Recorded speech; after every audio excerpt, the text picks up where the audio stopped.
Bonjour à tous, aujourd'hui on essaye le petit SUV de la gamme Alfa Romeo, le Junior, un nom qui est repris du passé. D'ailleurs historiquement on peut dire que Alfa Romeo est sans doute la marque la plus riche de tout le groupe Stellantis, et vous verrez que quand je dis riche, c'est aussi la marque qui rapporte le plus d'argent. Donc ce Junior, on l'essaye aujourd'hui dans une version hybride et surtout dans une nouvelle finition pour 2025 qui s'appelle Intensa.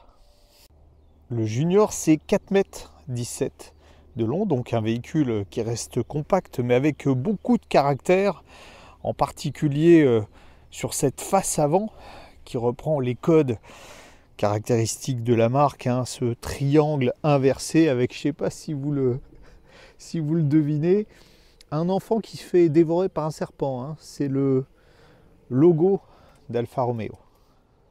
Cette version Intensa, elle est dotée de jantes de 18 pouces spécifiques avec une décoration dorée, vous le voyez. Il y a deux coloris de disponibles avec cette finition, le noir et puis ici le rouge. Alors sur la version rouge, on voit bien les passages de roues marqués qui sont noirs, ainsi que le toit noir également. Ça allège la ligne générale de la voiture qui de toute façon ne manque vraiment pas d'élégance. Côté coffre, c'est pas trop mal, on a 415 litres de contenance, haillons motorisé, on a absolument toutes les options disponibles sur cette finition Intensa. Vous voyez, on a deux niveaux de plancher de coffre, mais dans la catégorie c'est un des plus vastes. En revanche, c'est moins vaste aux places arrière, comme vous le voyez, avec un espace aux jambes qui est assez limité. Là, j'ai franchement avancé le siège. On a aussi un tunnel central assez proéminent. On va se consoler avec une sellerie sur ce modèle Intensa qui est juste superbe, avec à la fois de l'Alcantara et du simili-cuir, et puis partout des surpiqûres à vannes.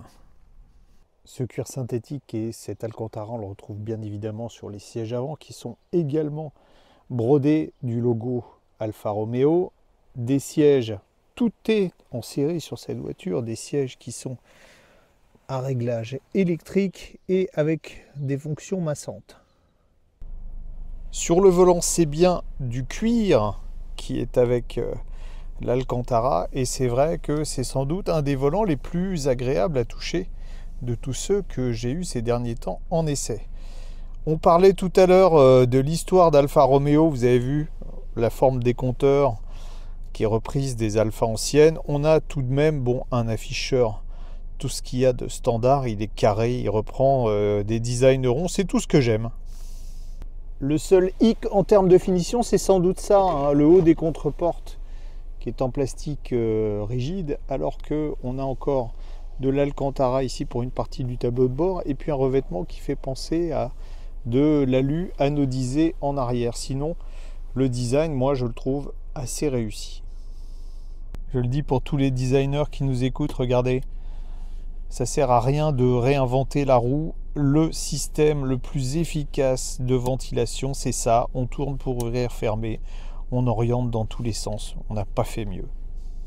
L'écran central de 10,25 pouces est orienté vers le conducteur, mais il est un peu bas. C'est vrai qu'on est obligé de quitter la route des yeux pour le regarder. Sinon, il est beaucoup plus réactif que ce qu'on avait l'habitude d'avoir. C'est forcément la dernière génération sur les modèles de Stellantis.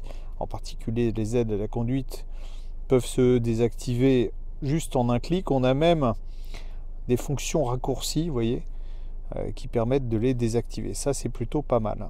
On revient aussi en arrière au niveau du tout tactile avec des boutons qui permettent de revenir au menu, ou encore ici des touches physiques pour tous les réglages de la climatisation. On a, comme je vous l'ai dit, une voiture qui est totalement équipée. Donc quand on va dans les menus, on a par exemple les sièges chauffants. Le bouton de démarrage, il est sur la console centrale, elle aussi, vous voyez, sur les côtés, habillé d'Alcantara. Le sélecteur de vitesse bien connu chez Stellantis, et puis un petit bouton Drive Mode.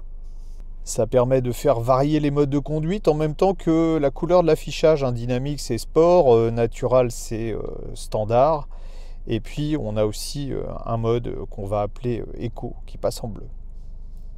Le chargeur de smartphone à induction est pas mal placé. On est sur une plateforme Stellantis, on ne s'étonnera donc pas de retrouver la motorisation hybride 48 volts sous le capot de ce Junior. Alors cette motorisation, c'est d'abord un 3 cylindres 1,2 litre. Non, je ne vais pas dire PureTech, rassurez-vous, puisqu'il est totalement nouveau ce moteur, ou pratiquement totalement nouveau. Distribution par chaîne, injection haute pression, fonctionnement en cycle Miller, turbo compressé bien évidemment, puissance 136 chevaux, et le tout accouplé à un moteur électrique qui développe 28 chevaux, alimenté en 48 volts par une batterie de 0,9 kWh. Et la nouveauté, ce moteur, je vous l'ai dit, 28 chevaux, la nouveauté c'est que dans le calcul de la puissance, autrefois on ne prenait que la puissance du bloc thermique, aujourd'hui on rajoute une partie de la puissance du bloc électrique, donc la puissance totale annoncée, elle n'a pas changé en fait dans la réalité, mais sur la fiche technique, elle passe désormais à 145 chevaux. Je craignais pour le confort avec les jantes de 18 pouces. Alors, oui et non. Oui, parce que c'est vrai que sur les petites aspérités de la route, on a des vibrations qui remontent. Ça manque un peu de moelleux. En revanche, sur les bosses et les trous de grande amplitude, typiquement ce que je vais chercher, c'est un ralentisseur, et bien là on se rend compte que l'amortissement est plutôt bon. Donc on va mettre ça sur le dos des jantes de 18. C'est joli, mais comme je vous le dis à chaque fois, comme on a un pneu avec un flanc plus bas, donc moins d'air dedans, c'est moins confortable. Voilà un chouette ralentisseur. Quand je dis chouette, évidemment je suis ironique, parce que il est franchement très raide. On voit que l'amortissement n'est pas caricaturalement ferme, puisque laissait pourtant supposer eh bien, les petites vibrations dont je vous ai parlé juste avant.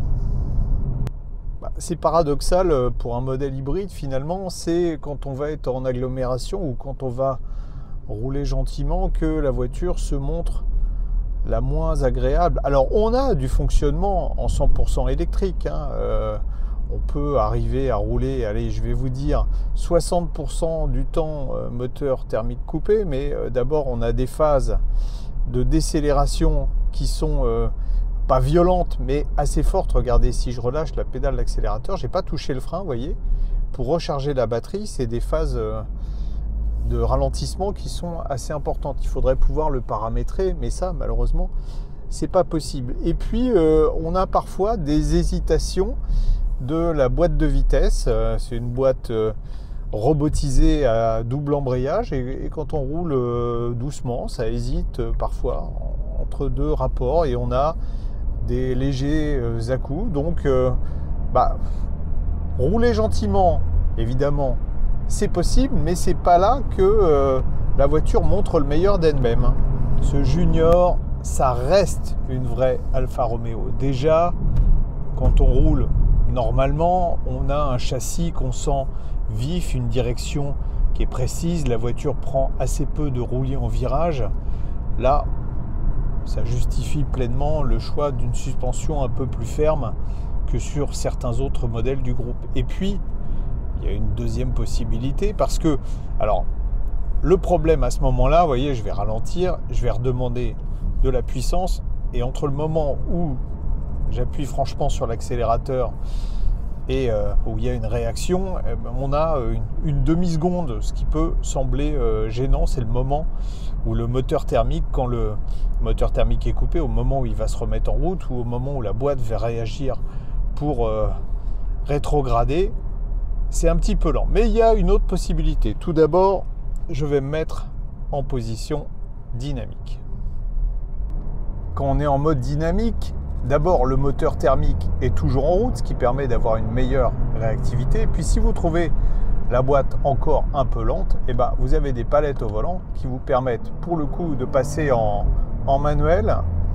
Et là, je ne veux pas dire qu'on a une voiture sportive, mais on a quelque chose qui correspond tout à fait à l'esprit Alfa Romeo. Côté accélération, on passe de 0 à 100 en 8 secondes 9, c'est bien. Les reprises sont bonnes. On ne parle jamais de la vitesse maxi. Allez, je vous la donne. 206 km/h. C'est une voiture pleine de paradoxes. Je vous disais au départ que pour un hybride, c'est pas en ville qu'elle était la plus agréable, alors qu'a priori, on la destine à ça. Elle est mieux sur voie rapide, sur autoroute. Au moins sur un aspect, c'est la consommation. En agglomération, tout à l'heure, j'étais à une moyenne de 7,5 litres. C'est pas très bon, hein, vu le gabarit de l'auto, même si elle n'est pas très lourde, elle fait que 1300 kg. En revanche, dès qu'on va prendre de la route et qu'on va rouler un peu plus vite, on va tirer parti du fonctionnement en cycle Miller du moteur et on va baisser les consommations. On peut être à moins de 6 litres quand on est à 110 km/h et on peut être aux alentours de 7,5 litres, 8 litres quand on est à 130, c'est-à-dire qu'on a une consommation qui est équivalente à 130 à celle qu'on a en agglomération. Sur un segment très disputé, cet Alfa Romeo Junior peut se faire sa place principalement dans cette version hybride. C'est pas le plus économique en carburant principalement si vous devez faire de la ville. En revanche, esthétiquement, c'est vrai qu'il se démarque de ses cousins de chez Stellantis avec beaucoup plus de caractère. Il est aussi positionné plus haut de gamme, en particulier sur cette finition, sans avoir des tarifs qui sont exagérés, et c'est plutôt ça la bonne surprise. Alors, en version de base, avec des guillemets, on démarre sous les 30 000 € à 29 500 €, et cette version haut de gamme, tout équipée, vous n'avez rien à rajouter, est facturée 35 500 €, c'est 1 000 € de plus que la finition haut de gamme précédente. Donc c'est plutôt une bonne affaire, hein. Si je détaille les options, le gain pour l'acheteur est d'au moins 1 500 €. Donc c'est plutôt une bonne affaire qu'il ne faudra pas louper en 2025, puisque c'est un modèle qui ne sera sur le marché dans cette finition spéciale que cette année.